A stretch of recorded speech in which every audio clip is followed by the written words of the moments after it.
Hola, buenos días. Vamos a intentar empezar puntuales porque tenemos que acabar a la 1:25. Digo ya por delante que cuando entremos en el turno de preguntas, por favor, sean breves al hacerlas, porque si no voy a empezar a cortar, así de claro. O sea, voy a cortar porque si hay 25 hay que terminar. Y entonces vamos a intentar que todo el mundo tenga la opción de preguntar y que ellos también tengan la opción de responder. Estamos en la última sesión, antes de la clausura, la guerra como aceleradora de nuevas tecnologías, inteligencia artificial, drones y espacio. Voy a ser muy breve. Como se pueden imaginar, de lo que vamos a tratar es de estas nuevas armas que estamos viendo cómo se están convirtiendo en fundamentales en los conflictos de Ucrania, en el de Gaza, y también en otros muchos. Muchos nos hemos sorprendido, probablemente cuando hemos visto el uso de los drones. Estábamos acostumbrados a esos drones pequeñitos, maravillosos, con los que hacíamos fotitos y hacíamos imágenes, y probablemente muy pocos pensaban que se podía convertir en un arma de guerra, y probablemente en un arma de guerra mucho más letal y mucho más efectiva para aquellos que quieren matar de lo que habíamos pensado. También la inteligencia artificial ya está en el campo de batalla, y tenemos también otras muchas en el espacio, y de eso es un poco de lo que queremos hablar, pero yo no quiero quitarle el tiempo a los ponentes. Es verdad que tenemos un poco la parte más académica, tenemos la parte más militar y tenemos también la industria, lo cual creo que tenemos los ángulos fundamentales para entender hacia dónde vamos con este nuevo tipo de armamentos.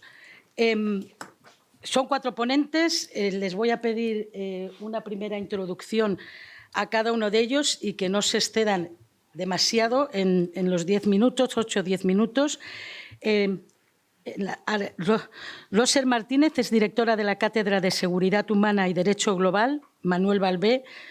También es experta en seguridad humana y derecho global de la Universidad Autónoma de Barcelona. Asimismo, especialista en desarme y control de armamentos, y está haciendo una labor también que se centra en la intersección entre el derecho internacional, la seguridad global y gobernanza de armamentos, porque este nuevo tipo de armamentos plantea muchísimos retos también en lo que es el derecho internacional y cómo incluso cooperar o no cooperar, y hasta qué punto se puede luego trasladar desde el derecho internacional lo que está ocurriendo, las consecuencias de su uso. Después tengo, al general. El general de brigada Paulino García Diego, que es director de la División de Coordinación y Estudios de Seguridad y Defensa. Es general de brigada del Ejército de Tierra y licenciado en Derecho, y también en historia moderna. Compagina su trayectoria militar con una destacada labor investigadora en el ámbito de la historia política, la diplomacia y militar, y es también ponente en diferentes seminarios y conferencias. Miguel Ángel Panduros, director general de Indra Space, y ahí pasamos un poco a la industria, al terreno de la industria, que tanto tiene que decir en el fondo en este nuevo campo. Es ingeniero de telecomunicaciones por la Universidad Politécnica de Madrid, máster en negocios por el IES y cuenta con la cualificación del CSDEN. Inició su carrera en Hispasat y entre 2019 y 2024 fue consejero delegado de Hispasat, y ahora mismo, como digo, está de director general de Indraspace.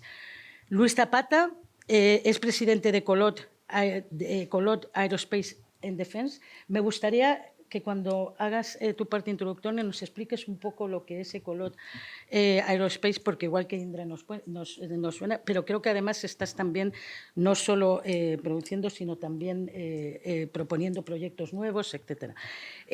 Luis Edgardo Zapata López es presidente de Colat Aerospace y Defense, como os he dicho, empresa aeroespacial europea especializada en sistemas aéreos no tripulados y soluciones SR y tecnologías avanzadas. Su visión es mucho más amplia de la que podríamos esperar a lo mejor en una persona dedicada solo al tema de la industria, porque él estuvo en el ejército colombiano y probablemente ahí es de donde surgió la idea de hay que ir más allá porque viste nuevas situaciones. Es ingeniero aeronáutico por la Universidad Politécnica de Madrid y cuenta con formación de posgrado en Ingeniería y Sistemas Aeroportuarios. No me voy a liar más. Empezamos, yo creo que por los SER, luego vamos a una industria, luego vamos a la parte militar y luego terminamos con otra industria. ¿Os parece bien? Y así vamos un poco conectando. Es tu turno, Roser. Muchas gracias. A ver, voy a poner el reloj para... Yo también. Bien, permítame una idea sencilla, que es que durante siglos hemos pensado en la guerra con una serie de conceptos, ¿no? Defensa del territorio, defensa de la soberanía, soldados, armas. Pero yo creo que tenemos que empezar a cambiar, tenemos que empezar a pensar en términos de datos, de algoritmos, de sistemas autónomos y sobre todo de un nuevo campo de batalla, que le llamamos un campo emocional, porque lo que busca este nuevo escenario es hacer que percibamos la realidad de forma diferente, una realidad que les interesa, ¿no?, a los que están intentando pues, reconducir este mundo digital. Construir una narrativa, eso es la nueva guerra, es la nueva guerra que tendríamos que tener en cuenta. Y esto es un cambio estructural, porque no está en juego solo una transformación tecnológica, sino que es algo mucho más profundo. Es una nueva forma de ejercer el poder, una nueva forma de ver quién es el que toma las decisiones y en el fondo es una nueva forma en la que percibimos esa realidad y en la que entendemos la seguridad, la soberanía y el derecho. Los últimos conflictos, como ha dicho Pilar, nos han mostrado algo que bueno, pues ustedes expertos ya saben, que los drones han dejado de ser herramientas auxiliares y han pasado a ser el centro operativo del campo de batalla. Y este campo, como señala mi compañero Joaquín Rodríguez, doctor también en la Universidad Autónoma y director de programas en la cátedra, le llama un cambio ontológico, porque el dron no solamente es una máquina, actualmente es el soporte de algo que va más allá, algo más complejo. Los sistemas armados, autónomos, letales, basados en inteligencia artificial, son sistemas que no negocian, son sistemas que no entienden de contextos, que no distinguen entre combatientes y civiles, no tienen juicio moral y lo más preocupante es que no responden ante el juez. Actúan como cajas negras. En derecho público, cuando damos clases, siempre les decimos a los alumnos la motivación. Es muy importante que la administración motive los actos. Bien, los drones, este tipo de sistemas autónomos letales, no pueden motivar porque no actúan como cajas negras. Estamos, pues, introduciendo en la guerra unos agentes inteligentes no humanos que controlan el campo de batalla a través de sensores, a través de datos, a través de algoritmos que tienen la capacidad de decidir y la capacidad de actuación sin intervención humana. Y en nuestros trabajos hemos defendido que el verdadero riesgo no es la letalidad, porque en la guerra siempre ha sido letal. Lo verdaderamente preocupante es la deshumanización del proceso decisional, ¿no? Ya no es un militar el que decide, sino es un algoritmo. Y lo que está en juego no es cómo se combate, sino quién decide matar. Hoy ya existen sistemas capaces de identificar objetivos, seleccionarlos y eliminarlos sin intervención humana. Y esto nos sitúa ante una cuestión preocupante para el derecho, es ¿podemos delegar esa capacidad, esa potestad exorbitante, la capacidad de decidir entre la vida y la muerte a una máquina? Si la respuesta es sí, pues tenemos un problema, porque estamos cuestionando un principio básico del derecho que es la responsabilidad.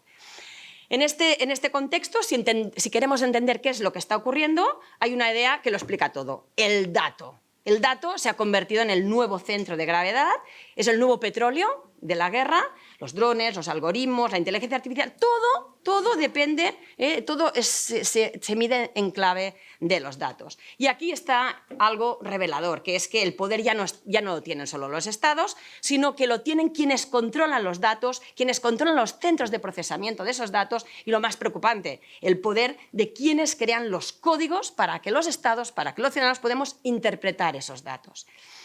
El caso del FCAS, del proyecto que se ha cancelado entre Alemania y Francia, con participación española y que había en juego más de 100.000 millones de euros, es un símbolo, es un ejemplo de lo que debía ser, ¿no?, la autonomía estratégica europea. Y ha fracasado, y aparentemente por conflictos industriales, temas tecnológicos y diferencias doctrinales. Pero lo más interesante no es que haya fracasado o qué es lo que se ha cancelado, sino qué se mantiene de esos proyectos. Se mantienen el Combat Cloud, se mantienen los sistemas de datos y se mantienen los drones asociados al sistema. Es decir, Europa ha abandonado la construcción del avión, pero conserva el algoritmo. Se ha abandonado la plataforma, pero se mantiene el sistema.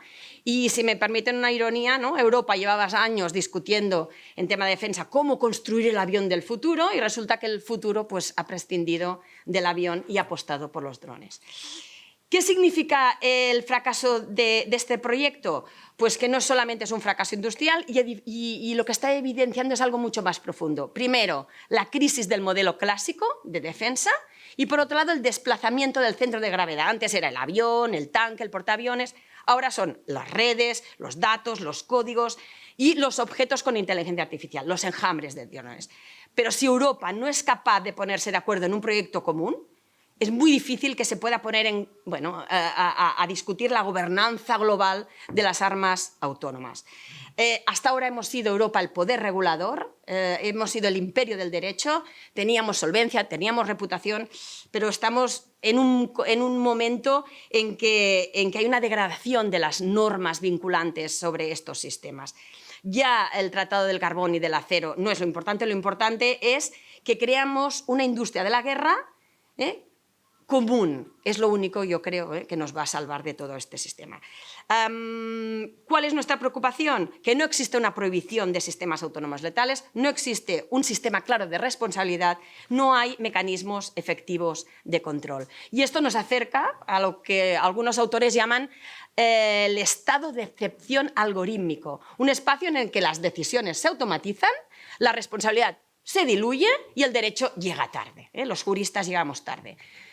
En este mundo, pues, ya para finalizar, hay una cuestión central, es la transformación del concepto de soberanía. Autores como Sassen, Hart, Bowman, Keohane, Nie han hablado durante siglos, ¿no?, durante años del concepto de soberanía y durante siglos se ha entendido como el control del territorio, el poder de trazar fronteras, líneas, protegerlas, ejercer dentro de ellas la autoridad. Pero en el mundo actual esta definición es totalmente insuficiente. Hoy la soberanía no se mide en términos territoriales, en kilómetros cuadrados, sino en términos de capacidad de participar, de influenciar en los centros de poder. La capacidad de decisión es lo importante. Esto ya lo venía diciendo el doctor Manuel Ballbé, nuestro maestro, y en el libro de Soberanía Dual y Constitución Integradora ya avanzaba hace 20 años toda esta revolución. La soberanía deja de ser un atributo estático, una propiedad, algo delimitado, deja de ser un objeto que dice, ¡ay, tengo soberanía! Y la miras dentro de una vitrina, de vez en cuando le sacas brillo, como decía Lord Brittain, sino que la soberanía actualmente es relacionarnos como este Congreso mide el nivel de poder, ¿no? Porque estos congresos permiten posibilidades inimaginables para la inteligencia artificial. Estas relaciones es donde de verdad se puede decir que se cuece el poder, ¿no? Y esto nos devuelve a una idea esencial. La soberanía de hoy consiste en poder estar, poder participar y decidir en espacios donde se configuran las normas del presente y del futuro. La inteligencia artificial, los sistemas autónomos, la centralidad del dato nos obliga a replantear no solo cómo regulamos, sino desde dónde se ejerce la autoridad y la responsabilidad en un mundo totalmente interdependiente. Ahí hay una bifurcación, sí, tecnológica, China y los estados, ¿no? El resto de estados, Europa y América, ahí tenemos unos retos, pero todavía tenemos, pues eso, yo creo que todavía somos optimistas, podemos garantizar que esa capacidad de decidir no se deshumanice, que el poder no se diluya en algoritmos opacos y como cajas negras y que la responsabilidad siga siendo exigible. Y en este contexto el reto principal es mantener el control humano significativo. Por razones tecnológicas lo hacemos? No. Por razones jurídicas, por razones éticas y por razones estratégicas, porque la automatización no puede sustituir a la responsabilidad y la eficiencia o la eficacia no puede justificar la deshumanización. Yo creo que hasta aquí, luego si queréis pues podemos seguir el diálogo. Gracias. Gracias, Roser. He sido...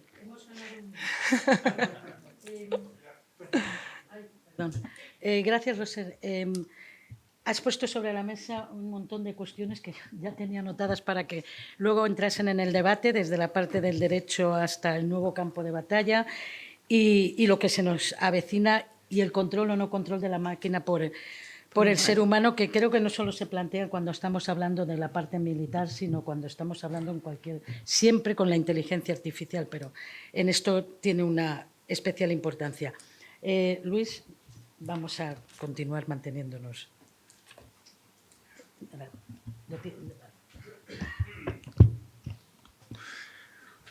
Bueno, primero que todo, agradecerles por esta gentil invitación a Juan y a todo su equipo. Para mí es un honor compartir en esta mañana con personas tan honorables, con tanto conocimiento y esta heterogeneidad entre la academia, la diplomacia, la defensa y la industria. Yo soy Luis Zapata, soy una persona que nació y creció con el conflicto y ha convertido esa experiencia de conflicto en un aprendizaje que luego ha hecho una conversión transversal en la industria y en lo que estamos realizando actualmente en Polonia, ahí cerca de la frontera de Ucrania, del sureste, en la región de Krosno. Y voy a tomar no más de 2 minutos para entender la naturaleza y el origen de la motivación. Yo inicié cuando era un niño a los 16 años, enlistado en el ejército, en el arma de infantería. Mi primera disciplina fue ser francotirador, que hoy en día por una naturaleza desarrollada de temblor esencial, que no es nada, ya no lo podría hacer, ¿sí?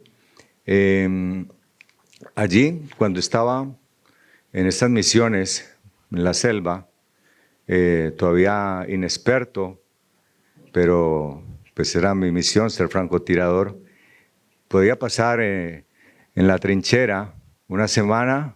Ahí mismo comía, ahí mismo hacía mis necesidades y hasta que no se cumpliera el objetivo, pues no podía retirarme.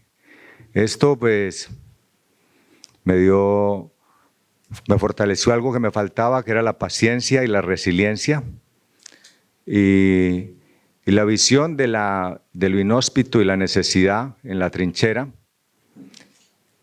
Y esa misma necesidad pues puso en acción la facultad de un sueño y una visión de hacer cosas diferentes para ayudar realmente a los que están en el campo de combate, sufriendo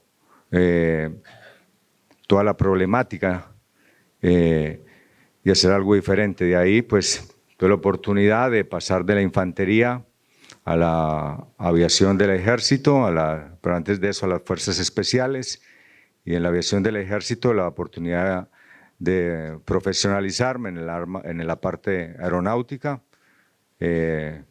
volando los helicópteros, sirviendo a los servicios de tráfico aéreo, a la planeación de las misiones.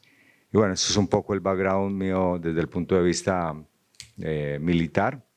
Desde la trinchera, no voy a entrar en detalles porque es una historia un poco larga y los tiempos vamos a aprovecharnos en el objeto de lo que es el marco de este seminario. Pues voy a hacer la historia muy larga, corta. Paso a la industria de defensa, a la industria militar, en Estados Unidos, México, Panamá, Colombia, bueno, básicamente en el continente americano. Y luego, en la transición de la pandemia y la guerra con Rusia, pues veo la materialización del sueño de poder convertir esas necesidades en realidades y soluciones para nuestros soldados. Y ahí surge Ecolot Aerospace and Defense, que parte de una base tecnológica de 4 décadas fabricando, una empresa polaca que llevaba 4 décadas fabricando aviones, plataformas certificadas, entrenadores, y con un grupo de visionarios de diferentes industrias retirados de Northrop Grumman, Raytheon, algunos de Leonardo. Convertimos todas estas capacidades locales en desarrollo de plataformas no tripuladas, enfocadas en satisfacer y cubrir el gap del mercado, en democratizar el acceso a la tecnología y a simplificar la operación, porque si la tecnología que desarrollamos no satisface la necesidad primitiva, básica y orgánica del soldado en la trinchera, esa tecnología no tiene ningún sentido. Entonces, hablando ya un poco, entrando ya en materia de la situación de los tópicos que son los drones, la inteligencia artificial, efectivamente, los drones no son nuevos, han tenido un gran salto tecnológico basado en los microchips, en mayores capacidades computacionales, en mayores capacidades de procesamiento de información. Y voy a decir que los drones, los sistemas no tripulados en general, terrestres, navales o aéreos, tienen una estrecha interdependencia. Y la única manera de poder evolucionar es la correlación de sistemas inteligentes con inteligencia artificial. Ya el dron básico con algoritmos de navegación y lo básico, esto es un tema que ya es parte del pasado, la tecnología avanza muy rápido. Y todos los drones básicamente deben estar integrados con inteligencia artificial. Pero vamos a hablar un poco del mito de la inteligencia artificial, porque también es un tema que no es nuevo. Realmente son algoritmos que son potenciados por capacidades computacionales, pero los algoritmos ya no es algo inédito, algo que nos estemos inventando, ¿sí? En este sentido, la capacidad de inteligencia artificial de estos microchips, de estos computadores, de NVIDIA, por poner un ejemplo, no es que sean más inteligentes que el ser humano. Y aquí quiero poner unas métricas muy rápidas para entender el rol de la interacción hombre-máquina y cómo esto se potencia realmente bajo un marco regulatorio y una disciplina en el campo de combate. Un jet Sonorin de 64 gigas tiene 275 TOPS, ¿sí? Esto equivale aproximadamente a 275 billones de operaciones por segundo.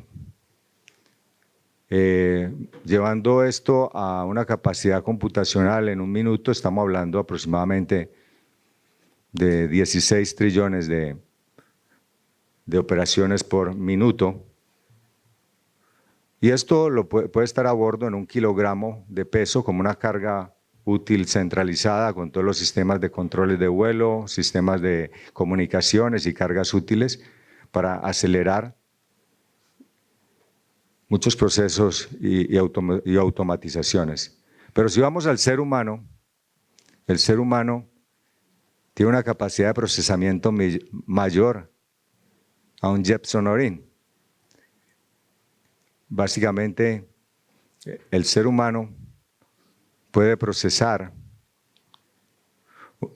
más de 1 trillón de procesos por segundo.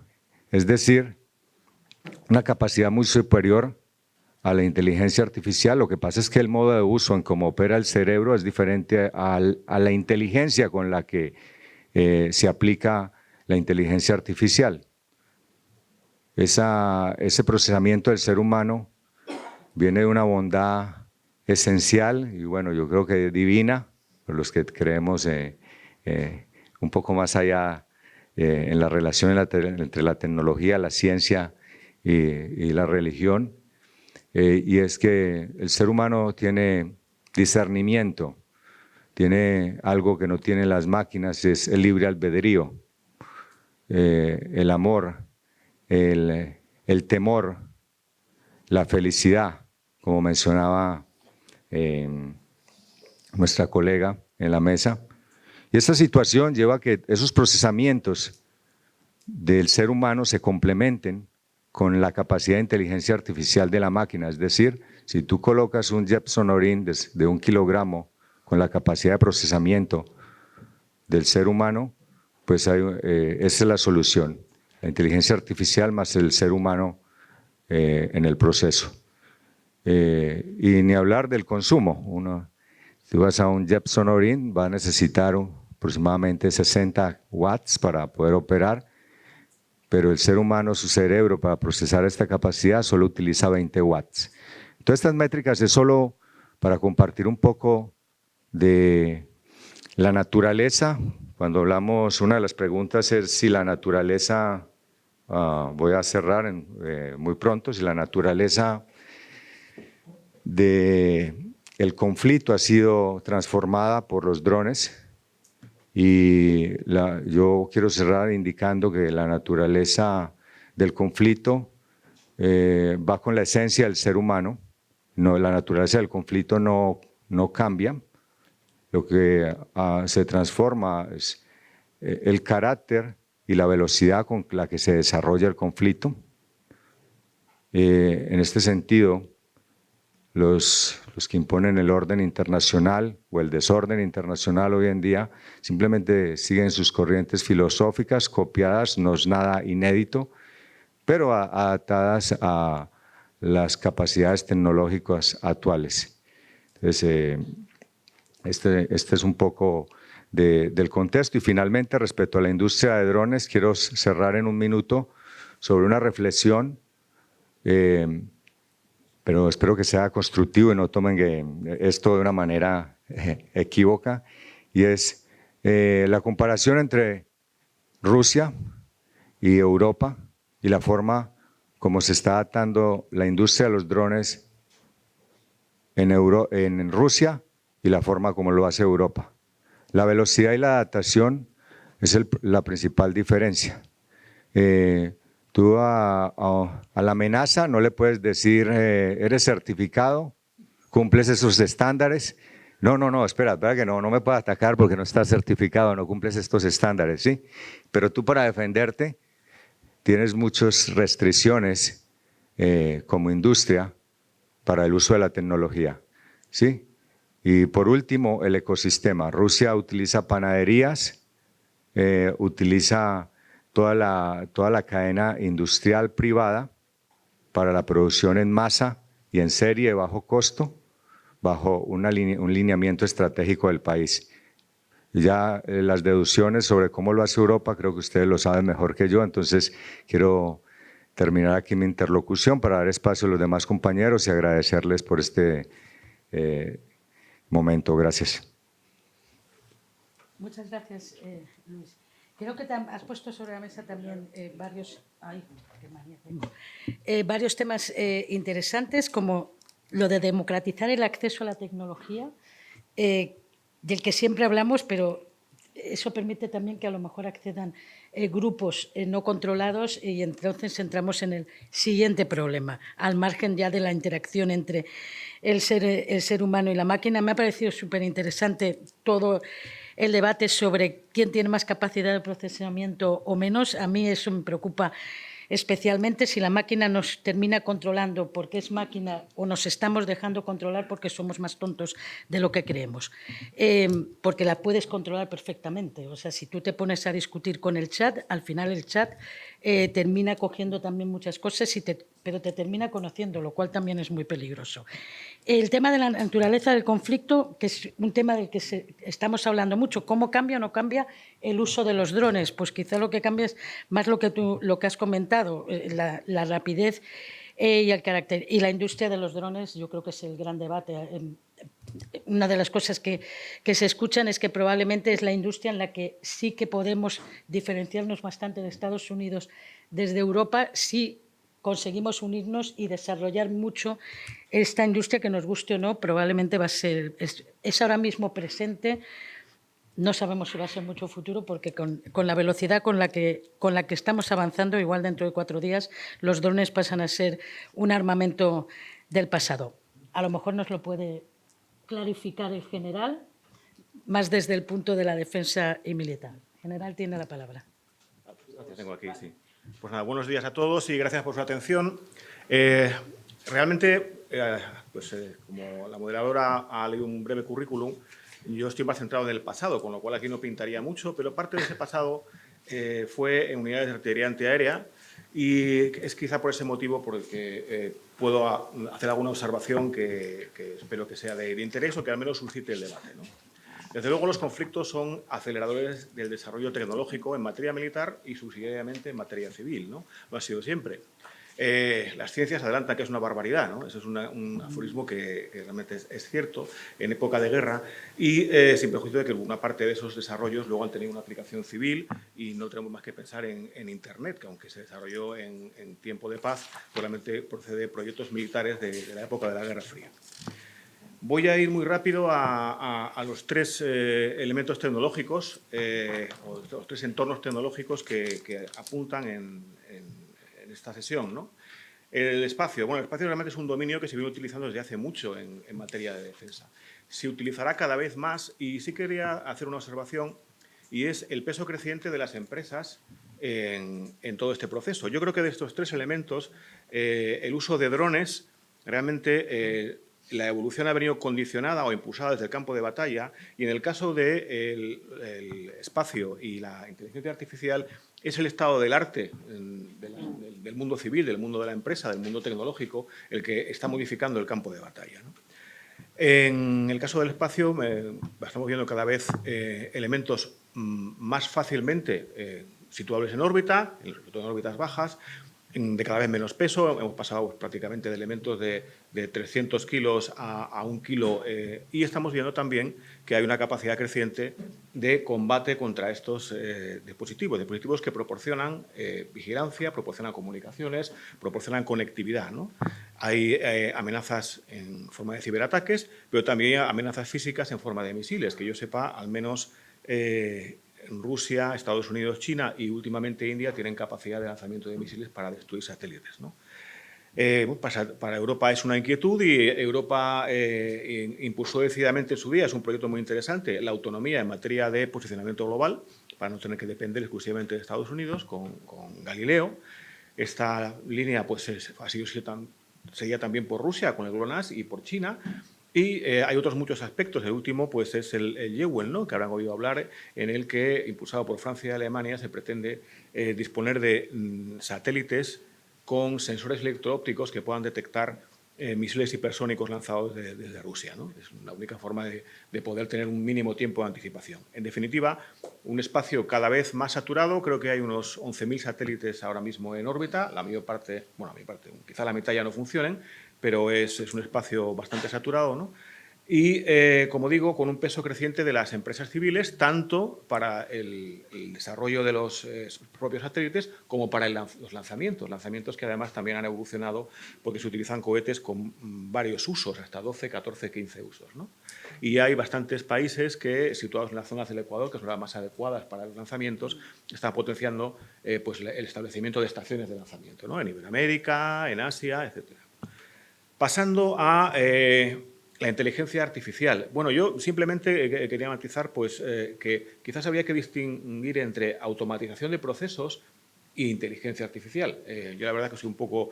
evidentemente no soy nativo digital, pero estoy mucho más atrás, ¿no? Estoy prácticamente en el Pleistoceno en estas cuestiones, ¿no?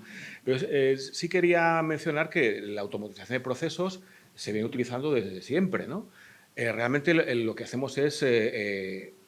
pues eso, un proceso, hacer que la máquina lo haga y lo haga en un tiempo menor. Voy a poner un ejemplo, volviendo al pasado, ¿no? Los plazos de decisión son cada vez más cortos. Hace muchos años, en términos tecnológicos, en 2010, yo mandaba el grupo de misiles NASAMS. Como saben, es un sistema tecnológicamente relativamente moderno y con buenas capacidades, ¿no? Mi grupo se agregó a una brigada de infantería mecanizada. Entonces, el general de la brigada era escéptico respecto a lo que podíamos proporcionarles, ¿no? Y la forma más ilustrativa que se me ocurrió fue decirle que, bueno, la verdad no podíamos darle mucho. Yo podía darle 4 minutos, que era el tiempo que tenía para detectar un avión a 70 y tantos kilómetros, que era la capacidad de mis sensores, identificar que no fuera propio, que no fuera un avión de recuperación, sino que fuera enemigo, hacer seguimiento, lanzar un misil y neutralizar el objetivo. Y ya, con mucha suerte, lanzar otro misil.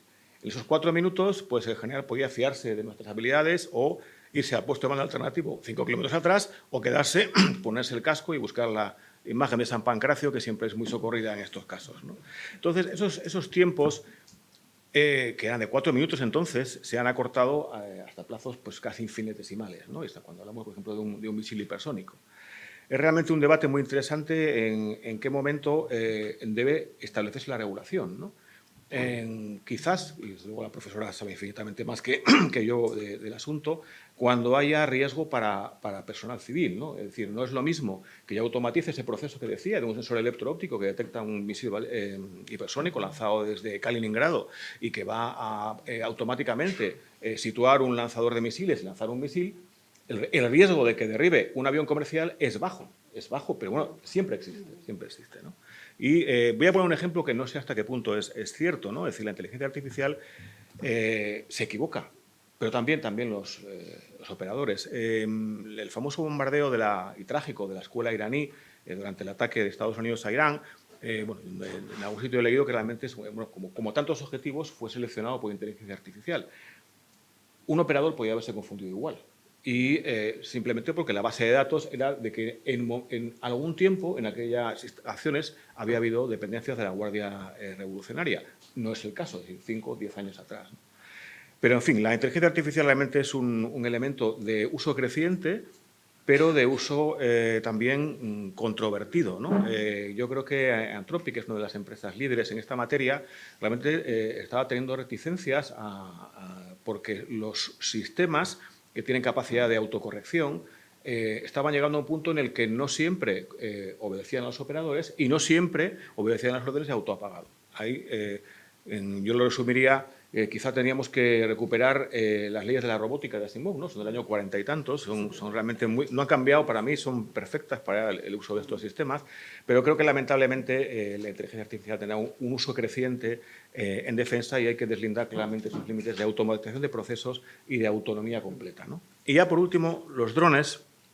El dron realmente es como aquí hay periodistas, lingüistas, creo que es sinécdoque, cuando por el nombre de una parte o de una especie comprendes el género, ¿no? Realmente el dron es un elemento que surge en los años 50, además es muy gráfico. Dron es la palabra inglesa para zángano, y eran unos aviones lentos, ruidosos, y que cuando habían cumplido su función, pues eran perfectamente prescindibles, ¿no? Algunos de los equipos que ahora se utilizan no dejan de ser eso, drones. Entonces, yo querría aquí mencionar que a la hora de valorar el impacto de la tecnología, que es evidente, ¿no? Y cada vez más rápido, quizá tenemos que esperar a ver un poco la imagen completa. En el caso de Ucrania y en el caso de Irán, son dos guerras que no son tipo, son distintas de las siguientes. En el siglo XVIII todas las guerras eran iguales, se desplegaban en orden abierto, se disparaban, se saludaban y todos para casa con las bajas correspondientes y demás. Hoy ha cambiado todo mucho. Las dos guerras, no hay que olvidar que proceden de fallos en los planes rusos. Los planes se basaban en lo que había sucedido en 2014 y fracasaron, lo que buscaban un golpe rápido. Y en el caso de Irán lo mismo, se basaban en el éxito conseguido en Venezuela y esperaba algo parecido ahí. Eso, por una parte, hay que tener en cuenta que hay dos fallos de planes, ¿no? Y que luego hay en el caso de Ucrania, una diferencia de recursos importante. Es decir, todo lo que es la evolución de los drones surge en definitiva de la impotencia de Ucrania en cuanto a correlación de medios convencionales, ¿no? Y aquí quería hacer un apunte. Mi punto de vista, totalmente discutible, es que los medios convencionales clásicos siguen teniendo el lugar que tenían. indiscutible. Hoy por hoy, no sé qué puede pasar de aquí a 10 años, ¿no? Es decir, para poder ocupar una posición en el Donbass, al final voy a tener que tener ahí a alguien. Para poder ocupar una posición estratégica, lo mismo. Es decir, los drones crean un ambiente. Como decía el otro, éramos pocos, ¿no? Y entonces aparecieron los drones. Tenemos que distinguir también, y eso los artilleros antiaéreos siempre lo hemos trabajado así, ¿no? Entre el campo de batalla y el territorio nacional. Hay veces en que los dos coinciden, como es el caso de Ucrania, ¿no? Para Europa, durante mucho tiempo, el campo de batalla fue Afganistán y el territorio nacional estaba plácidamente a salvo, sus infraestructuras críticas, etcétera. Eso ahora está cambiando, ¿no? En el campo de batalla hay un primer condicionante, es decir, cualquier vehículo, cualquier sistema, cualquier plataforma donde haya personal o no haya personal, tiene que estar preparada para un entorno de drones no excesivamente sofisticados. Es decir, lo mismo que hoy no se concibe, desde hace 10, 15 años, un carro de combate o un buque de guerra o un vehículo de combate de infantería que no tenga un aire acondicionado o una capacidad de hacerlo hermético en caso de una utilización de gases o de agentes bacteriológicos. Eso, todos los sistemas son así. Los nuevos sistemas van a tener que estar preparados para hacer frente a la amenaza de esos drones, algunos probablemente más peligrosos, que son los teledirigidos, ¿no? Donde hay un operador que va a llevar encima de la parte más sensible, que es la torre, porque es la que tiene menos blindaje, y va a lanzar una carga hueca, y con otros procedimientos que serán los que se irán viendo en función de estos conflictos. Pero luego hay otro elemento, que es el de territorio nacional y que es preocupante, ¿no? Los drones iraníes realmente no son tan sofisticados, pero bueno, cumplen su función, y su función es saturar las defensas, y su función es que básicamente atacar sin excesiva precisión objetivos civiles. Cuando el Heavy iraní tiene unos casi 1.200 kilómetros de alcance, ¿no?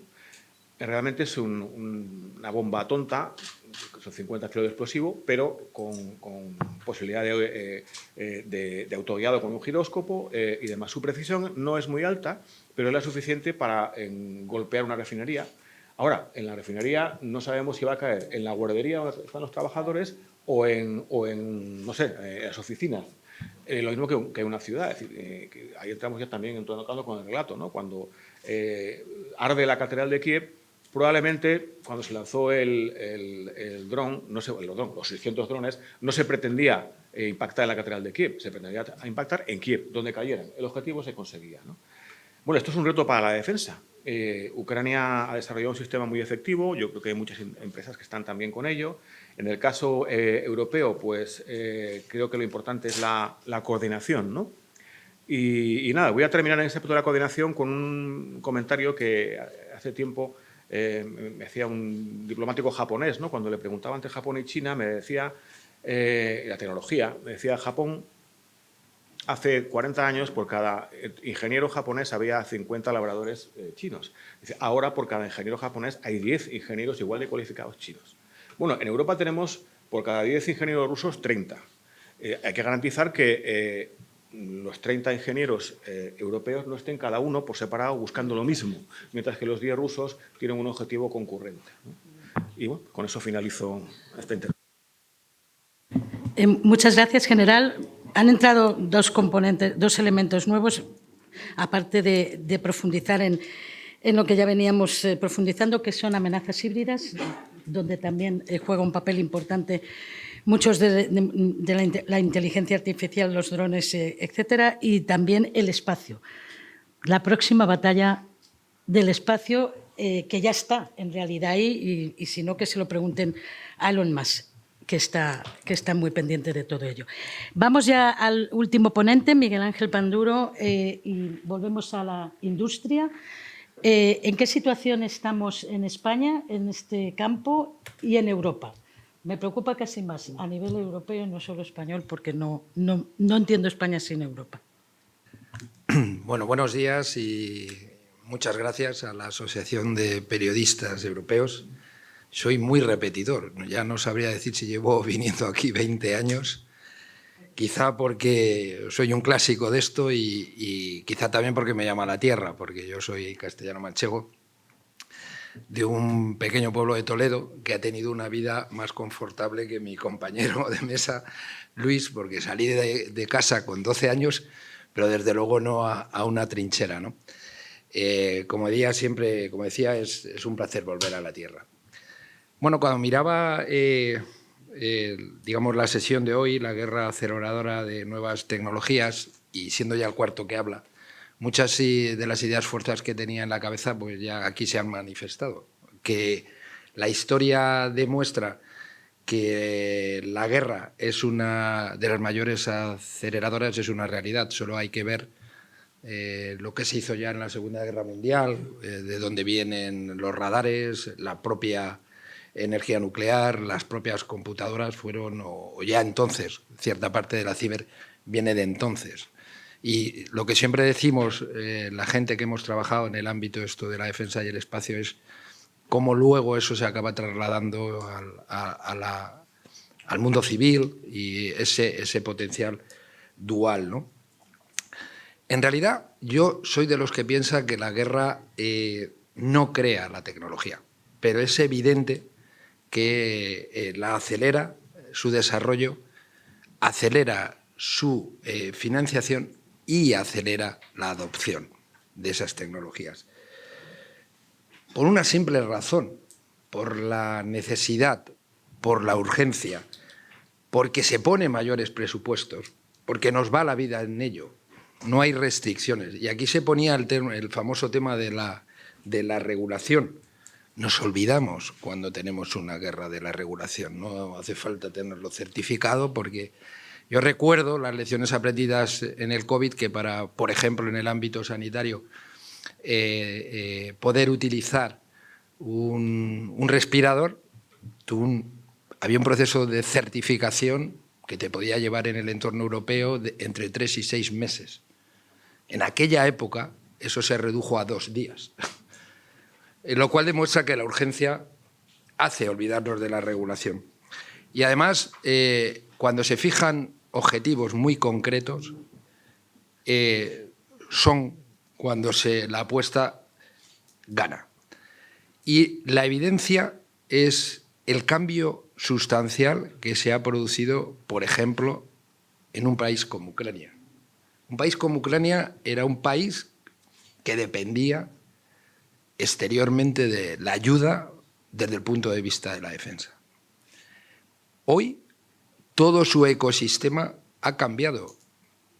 Hoy, desde mi punto de vista, Ucrania casi ya es una potencia en el ámbito industrial de la defensa. Es verdad que muy focalizada a esta nueva guerra, muy focalizada a ciertas capacidades, como puede ser el tema de los UAVs, y que además ha demostrado, y yo estoy de acuerdo con el general, parece que las grandes plataformas, los sistemas, esto de tener fragatas, aviones de combate, carros de combate, es una guerra antigua. Miren, yo viví una experiencia. Yo trabajaba entonces cercano en el Ministerio de Defensa, era el consejero de la DISDEFE, y llegamos a plantearnos ante la escasez de recursos que por qué si necesitábamos los Leopard que teníamos entonces.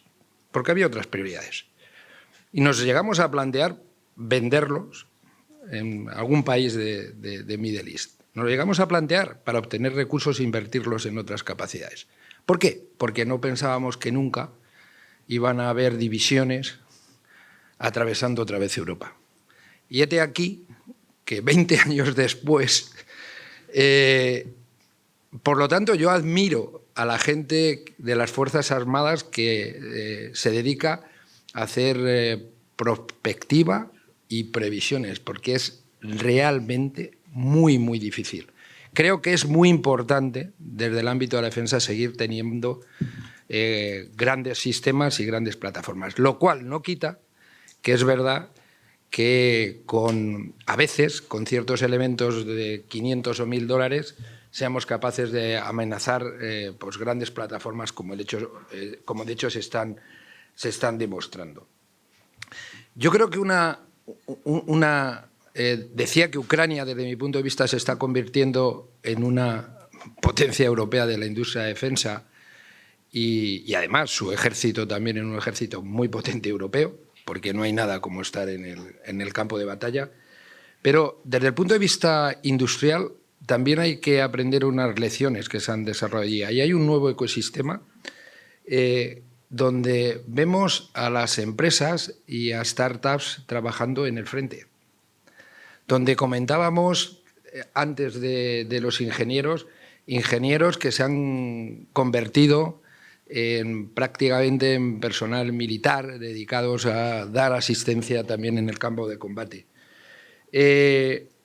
Los programas gubernamentales están impulsando definitivamente la innovación. Digamos que se ha desarrollado un modelo híbrido entre permítanme, un Silicon Valley y una economía de guerra. Y esto es tremendamente ilustrativo para la gente que llevamos muchos años trabajando en este entorno. De él yo creo que hay un impacto internacional y hay muchas lecciones aprendidas que tenemos que considerar. Y para no extenderme mucho más en el tiempo y dado que, yo básicamente hoy mi responsabilidad, y me has hecho un par de preguntas, se centran en el tema del espacio, comentaba el general que es obvio que se está produciendo una militarización del espacio. Aquellos que llevábamos tiempo era una idea romántica, después era un soporte para operaciones. Hoy, perdónenme, yo hice la mili aquí en España, esto de la tierra, el mar y el aire, luego la ciberseguridad y el ciberespacio, y ahora el espacio es un nuevo dominio clarísimamente de guerra, y solo hay que ver algunas de las experiencias que estamos actualmente viviendo. En este contexto, en Europa, voy a acabar con una experiencia.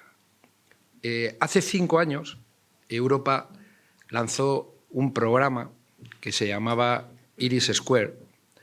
Saben que ustedes que Europa tiene 2 grandes programas flagships en el espacio. El primero era Galileo, la alternativa al GPS. El segundo era Copérnicos, digamos, el sistema de observación de la Tierra. Y el tercer elemento que faltaba era el tema de comunicaciones. Iris Square se inició hace 5 años con el objetivo de dar respuesta a la famosa brecha digital.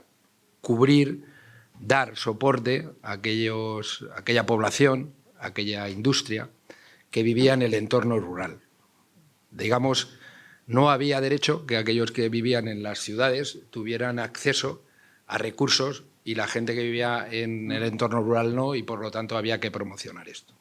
Bien, ese fue el objetivo del lanzamiento de ese programa. Lo viví en directo.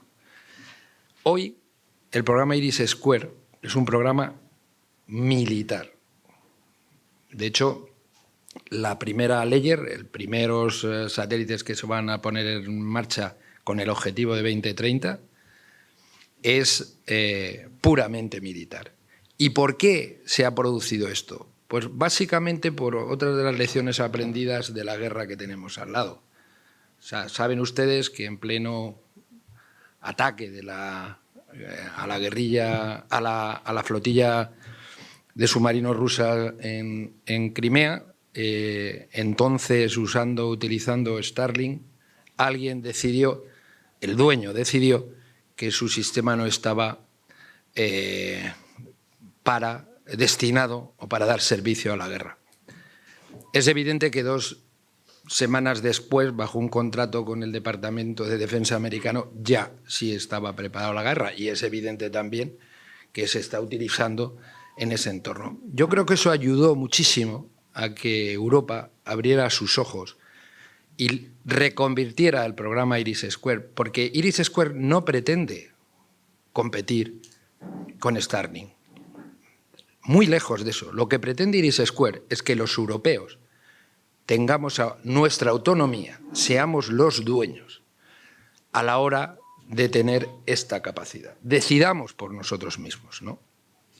Y yo creo que este es un salto cualitativo a la hora de entender este tipo de necesidades. Y como creo que he cumplido los 10 minutos, voy a ser buen chico para que la audiencia pueda hacernos preguntas. Así que muchísimas gracias. Muchas gracias a los cuatro. Más o menos habéis cumplido, pero la que más ha cumplido ha sido, no sé, la mujer. No es por nada. Decía lo de la batalla del espacio porque de un tiempo a esta parte yo soy directora de Documentos TV y lógicamente la mayor parte de los documentales los adquirimos en el mercado internacional. La proliferación de documentales sobre el tema del espacio, la batalla del espacio, está siendo enorme. O sea, enorme. De no tener nada a lo mejor hace 4 años, ahora es constantemente. Cada mercado produce nuevos documentales sobre el tema Elon Musk, luego Europa, la batalla entre unos y otros. Por eso decía que me parece que es un poco en lo que estamos presente futuro. No sé si alguno de vosotros queréis aportar algo con respecto a lo que ha dicho alguno de vuestros compañeros y si no vamos a pasar a las preguntas. ¿Queréis algo? Pasamos a las preguntas del público. Vale, por eso yo tampoco voy a haceros ninguna. Si alguien... Vamos a ver, si aquí todo el mundo se acobarda y no hace ninguna, entonces ya las hago yo. Pero si no, pasamos al público. Por favor, vuelvo a recordar, brevedad. Los ponentes están aquí, no ahí están los que preguntan.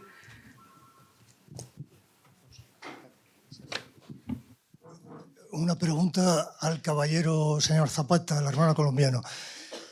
Usted, en sus palabras, ha demostrado que el humanismo ha sido siempre una cualidad de los guerreros de verdad. Entonces le quería preguntar por una imagen con un poder enorme que ha sido la de ese soldado ruso que en una trinchera se ha rendido al objetivo de la cámara de un dron y al otro lado sí que había una persona que ha decidido no aniquilarle, porque el dron le iba a destruir automáticamente. Por favor, coméntenos esto, aun sabiendo que muchas veces el dron, la máquina, será automática y no habrá posibilidades de rendición.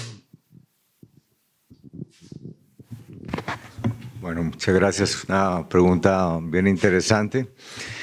Bueno, yo puedo decir que en este sentido y en el contexto del seminario, Europa tiene una filosofía del uso de la automatización y de la aplicación de la inteligencia artificial basada más en una filosofía de human in the loop.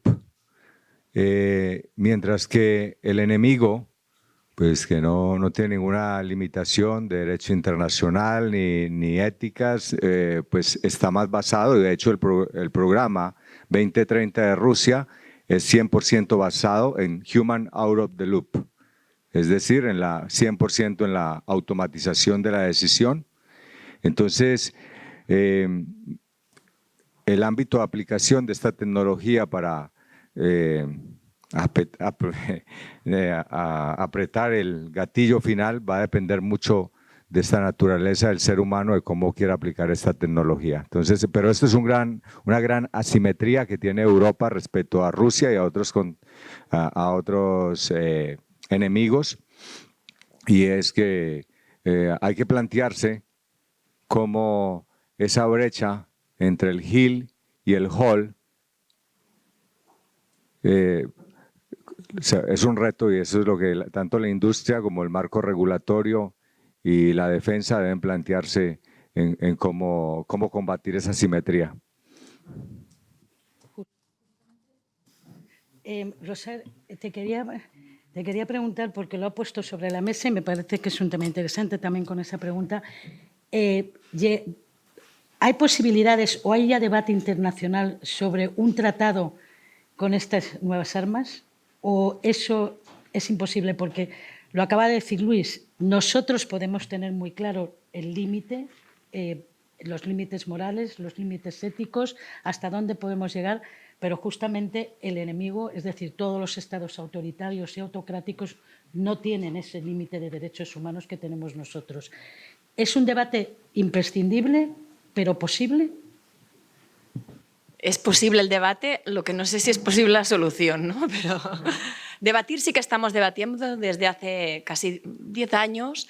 En Naciones Unidas intentamos que el control humano significativo sea la clave para que pues, estas armas no automáticas, sino autónomas, porque la diferencia es esa, es poder decidir autónomamente al margen del militar, al margen del humano, ¿no? Entonces ese es el problema. El debate está ahí y seguimos en Naciones Unidas intentando aprobar una modificación del tratado de armas, del tratado de armas convencionales. O sea que igual que se prohibió las minas antipersonas, igual que se prohibieron los gases cegadores, igual que se prohibieron las armas racimo, pues también intentaremos que se pongan límites al descontrol, porque otro tema también importantísimo no solo es el nivel militar, sino es qué pasa si ese tipo de armas puede llegar a la ciudadanía, como decía Zapata, en la democratización de los drones. Bueno, pues la ciudadanía también puede decir, yo también quiero un dron, sobre todo en estados donde se permite el derecho a tener armas. Estoy hablando de Estados Unidos, con la segunda enmienda, igual que pueden tener un arma de defensa, un arma corta, podrían llegar a defender, y de hecho ya lo están pidiendo, tener un dron para que en sus propiedades puedan, de forma autónoma, puedan decidir pues, quién es un intruso y quién no, ¿no?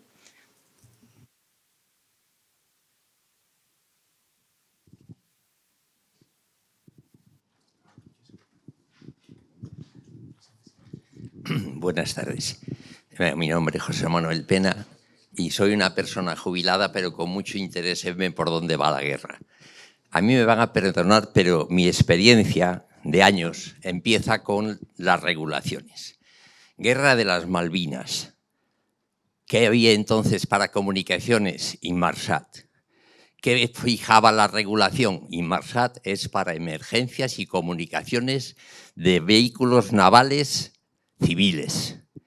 ¿Qué hace Gran Bretaña? Usa el Inmarsat para la guerra de las Malvinas y para guiar sus operaciones, a pesar de lo que pasó. Estamos ahora en la guerra del Fletán, en Canadá, España, Canadá, cuando aquellas historias. Vista la experiencia, que decide la Armada Española montar Inmarsat en los barcos que iban a defender a nuestros pescadores. Crisis primera del Golfo. Mandamos 2 corbetas al Golfo. ¿Qué hace la Armada y los demás estados que mandaron buques allá? Montar Inmarsat para las comunicaciones militares. Quiero decir con esto, y así puedo seguir hasta la actualidad, porque por suerte o por no suerte he participado de alguna manera en todas estas crisis. Quiero decir que me parecen muy bien sus exposiciones, pero en la guerra las regulaciones desaparecen. Porque resulta que hay intereses. Una guerra se crea por intereses de quien corresponda. Pero entonces, ¿cómo ven ustedes la posibilidad? Porque además en la ONU hay un comité, yo sigo mucho, la señora seguro que lo conoce, Scott Ritter, que está en el control de la ONU de armamento. Si ustedes le escuchan, se le cae el alma a los pies. Entonces, ¿cómo vamos a conseguir, cómo va la ONU a conseguir que se cumplan esas regulaciones internacionales que deberían de garantizar ciertos derechos de los combatientes, pero que no se hacen? Porque la anécdota que contaba antes del anciano que destruyen con un dron mientras el dron de vigilancia ruso estaba filmando, pues la verdad es que es muy triste, porque era una persona civil, eso es un crimen de guerra. ¿Y quién juzga los crímenes de guerra? ¿Con qué autoridad? ¿Qué castigo han tenido los que han cometido crímenes de guerra hoy? Gaza, por ejemplo. Ahí hay una condena formal del Tribunal Internacional. Yo, la verdad, a mi edad, tengo una gran desesperanza en que podamos la humanidad mejorar nuestra convivencia en circunstancias bélicas. Y me gustaría escuchar sus respuestas. Gracias. Gracias, porque ha planteado también una cuestión importante. Bueno, si no existiesen las convenciones de Ginebra y otros tratados, todavía la guerra sería mucho peor. Es decir, los tratados quizá no consiguen hacer un mundo mejor, pero consiguen que a lo mejor no sea peor. No podemos ser siempre tan pesimistas de decir no es posible, no es posible. Tendremos que sentarnos, dialogar, hablar y conseguir un mínimo común denominador que no será perfecto, pero que impide que sea mucho peor. y el Tribunal Penal Internacional hace lo que puede, pero va haciendo algo. Bueno, yo comparto digamos el primer titular, y además lo he comentado en mi intervención, que cuando estamos en una guerra el tema de la regulación difícilmente se cumple. Dicho esto, en el espacio, además, particularmente, estamos en un momento muy complejo. Y me explico. En esto de la autonomía estratégica hay una lucha creciente por el control de las órbitas y de las frecuencias. Hoy día, Naciones Unidas, una de sus agencias, la Unión Internacional de Telecomunicaciones, sí que tiene el rol de, digamos, regular, otorgar, licenciar el tema del uso de las frecuencias. Y hay dos tipos de usos, unos particularmente dedicados para usos militares, bandas de frecuencias militares.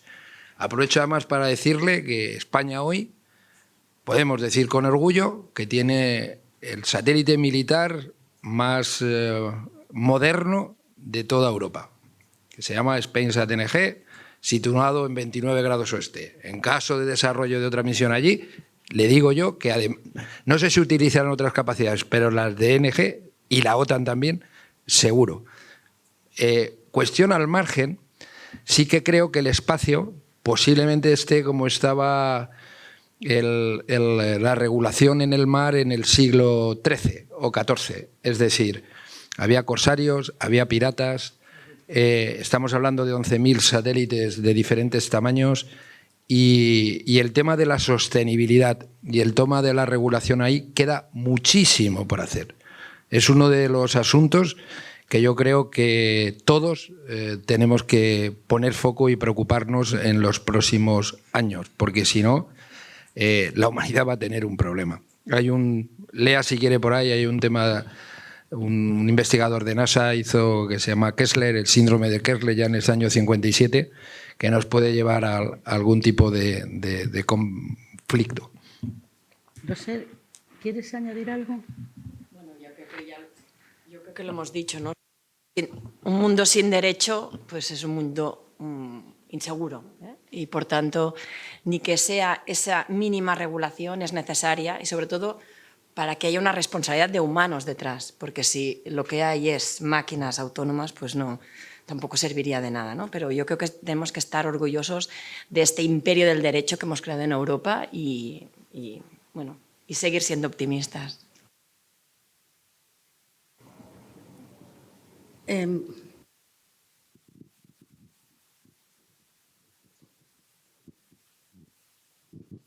¿Qué tal? Buenas tardes. Gracias a los ponentes por sus intervenciones. Soy Juan José Fernández del Periódico. Quería hacer dos preguntas breves. Profesora Roser, entiendo las dificultades que tienen los juristas para intentar poner orden en la tecnología implicada en la guerra.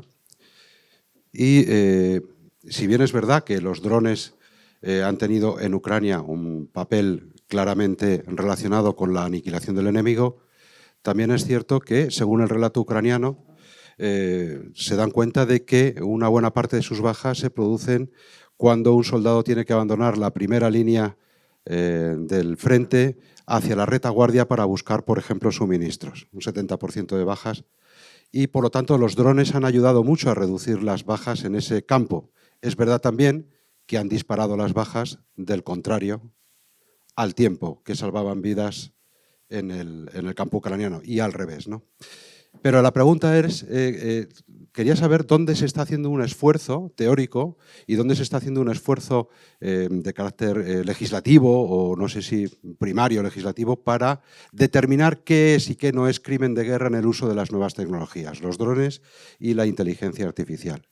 Y para el señor Zapata, una pregunta muy breve. Quería saber si los drones han venido realmente para quedarse. Ya sé que parece así el planteamiento un poco estúpido, pero está en proceso el desarrollo de las armas de energía dirigida que con aplicaciones de inteligencia artificial podrían acabar con enjambres de drones muy rápidamente. Por lo tanto, quería saber si están ustedes desarrollando también o están previendo la posibilidad de defenderse contra esas armas, de defender los aparatos contra esas armas. Bueno, muy rápido. Lo que queremos es que no se produzca un genocidio, ¿eh? Es decir, no un crimen. Es que dar a este tipo de sistemas de armas autónomas letales la potestad de decidir entre la vida y la muerte cuando solamente tienen percepción de la vida humana como si fuera un bit, ¿no? de información, es que pues es un verdadero genocidio, ¿no? dar esa posibilidad, esa potestad exorbitante, como he dicho antes. Entonces, bueno, intentamos que haya un control humano en alguna fase, sobre todo en la última fase, en la más dramática, que es la de decidir entre la vida y la muerte.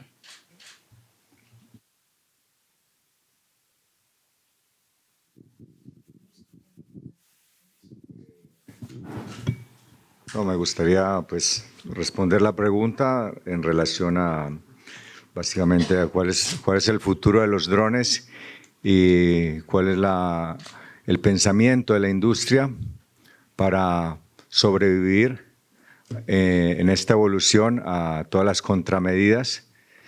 Finalmente, bueno, la adaptabilidad de la tecnología conforme surge las amenazas, pues es una continua evolución de la investigación y el desarrollo. Efectivamente, como bien lo planteabas, cuando salieron las primeras enjambres de drones, todos iban por radiofrecuencia y luego hubo unas contramedidas para hacer el jamming y el spoofing de estas frecuencias, y entonces la industria los buenos, los malos, aquí no estamos hablando de quién lo use, estamos hablando de la tecnología, pues adaptó básicamente la fibra óptica, donde era inmune a estos efectos de radiofrecuencia. Entonces, en ese sentido, la tecnología se va a adaptar y cada vez vamos a tener nuevos retos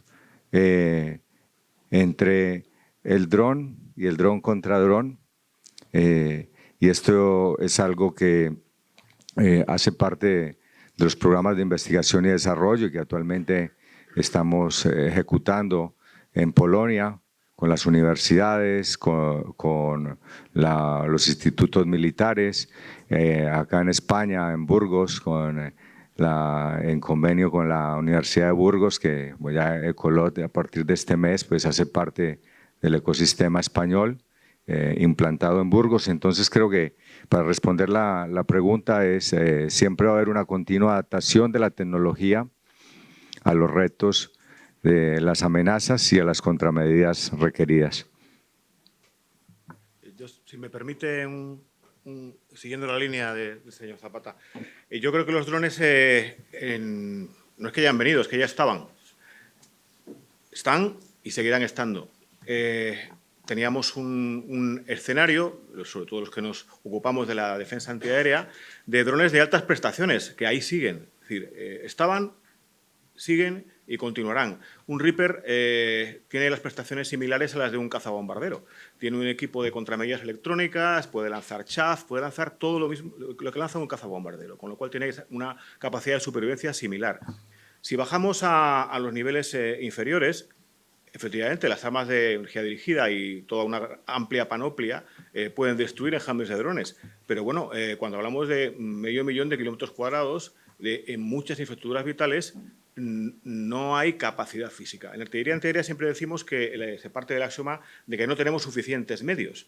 Si eso sucedía con un escenario limitado, como pueden ser los cazabombarderos, que no son infinitos, sino pueden ser 50, 60, 20 salidas diarias, con estos nuevos elementos se complica mucho todo. Es decir, tenemos que tener cubierto el país prácticamente con sensores que también tienen sus limitaciones, y con armas de las que usted cita. Entonces, yo personalmente creo que van a continuar en otras modalidades, pero vamos, para quedarse.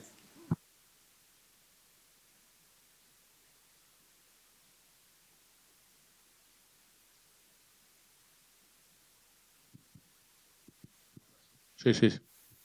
Sí, entonces, he escuchado en la primera parte que se ha hablado de la asimetría, que nos atacan sin tener que pasar por ningún certificado, por ninguna regulación, y que nosotros para defendernos pues tenemos que ir con el certificado de buena conducta y tal. Esto parece que es una gran desventaja, pero es que estamos llenos de desventajas, porque por ejemplo para competir hace años con los chinos, dice, claro, a ver quién compite con los chinos. Los chinos, el trabajador chino no tiene vacaciones, no tiene seguridad social, no tiene no sé qué, y nosotros tenemos que pagar unos salarios, así no hay quien compita. O sea, que o competimos por la libertad o competimos por lo contrario, por la esclavitud. Es decir, nosotros tenemos que difundir nuestros valores si no queremos importar las limitaciones que tienen los demás. No podemos ver la asimetría como un castigo, como un lastre. Tenemos que ver la asimetría como un honor y como algo a lo que no debemos renunciar. Forma parte de nuestros valores irrenunciables. Ese es mi punto de vista, me gustaría escucharles, porque me ha parecido que se lamentaba mucho este asunto de la asimetría, así no podemos, estamos combatiendo con la mano atada a la espalda, esto no...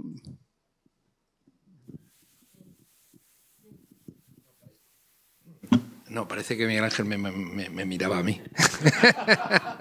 Entonces, como me miraba a mí, creo que me he visto la obligación de contestarte.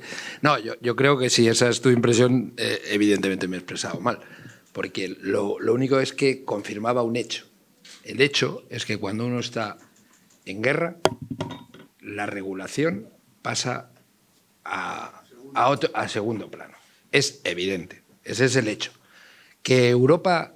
También mi visión es que estamos en un periodo de antiglobalización.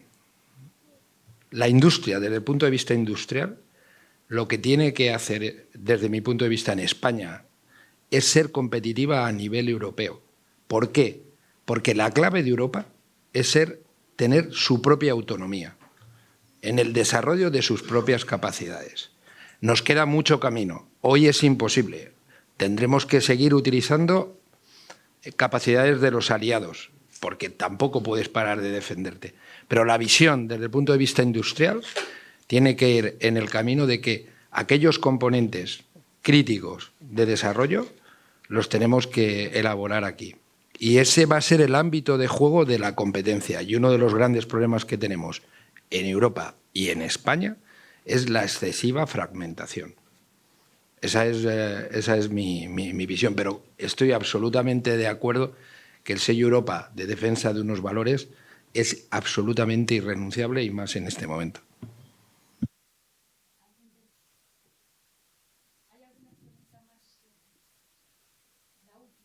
Perdón. La última ya, porque estamos ya llegando al límite.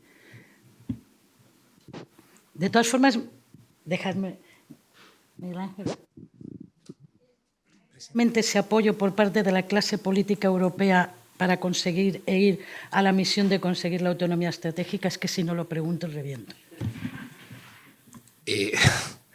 Yo creo que hay esa visión, pero al final, el día a día, a mí que me toca ir frecuentemente por ahí a Bruselas, como he contado antes del programa Iris Square, el titular está claro, la voluntad también, pero el día a día es bastante complicado. Es cierto que se sigue primando mucho las voluntades nacionales.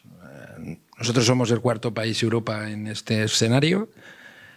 Francia y Alemania, pues de alguna manera siguen presionando por sus grandes empresas y sus capacidades.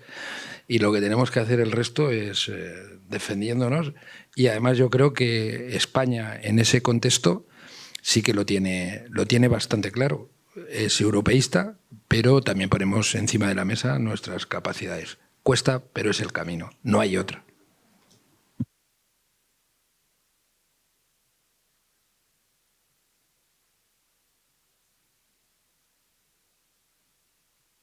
Ahí la que falla soy yo. La brevedad en las exposiciones y luego en las respuestas también lo quiero agradecer al público. Creo que después de esta ponencia, al igual que las anteriores, está claro que el año que viene nos volvemos a ver aquí en Toledo.